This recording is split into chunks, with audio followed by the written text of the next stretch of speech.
இந்த question ப்ரீவியஸா SSC எக்ஸாம்ல கேட்டிருக்காங்க. அதாவது ஆனந்த் அண்ட் தீபன் 2 பேர் இருக்காங்க. அவங்க 2 பேரும் ஒரு பிசினஸ் ஸ்டார்ட் பண்றாங்க. அதுல ஆனந்த் அப்படிங்கிறவரு 22,500 இன்வெஸ்ட் பண்றாரு.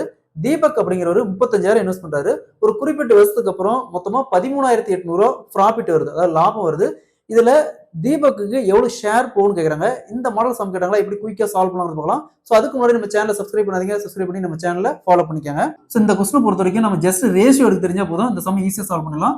சோ ஆனந்த் அப்படிங்கிறவரு 22,500 இன்வெஸ்ட் பண்றாரு. தீபக் அப்படிங்கிறவரு 35,000 இன்வெஸ்ட் பண்றாரு. ரெண்டுக்கு ரேஷியோ எடுத்துமா 00க்கு 00 அப்படியே கேன்சல் பண்ணிடலாம். சோ இங்க 25,000 கேன்சல் பண்ணுமா 9, இங்க 350 25,000 கேன்சல் பண்ணுமா 14. ஸோ நமக்கு தேவை தீபக்குடைய அமௌண்ட் எவ்வளவு தேவை, தீபக்கு எவ்வளவு ஷேர் போகணுங்கிறது நமக்கு தேவை. ஸோ தீபக்கோட ரேஷியோ பார்த்தோம்னா 14. 14 வகுத்தல் 2 ஆட் பண்ணா 14 + 9 23 இன்ட்டு டோட்டல் அமௌண்ட் 13,800 ரூபா.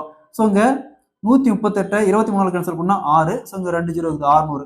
14 × 600 8,400 ரூபா. இது தீபக்கு போகும். மீதி இருக்கிற 5,400 ரூபா யாருக்கு போகும், ஆனந்துக்கு போகும். Option C is the correct answer.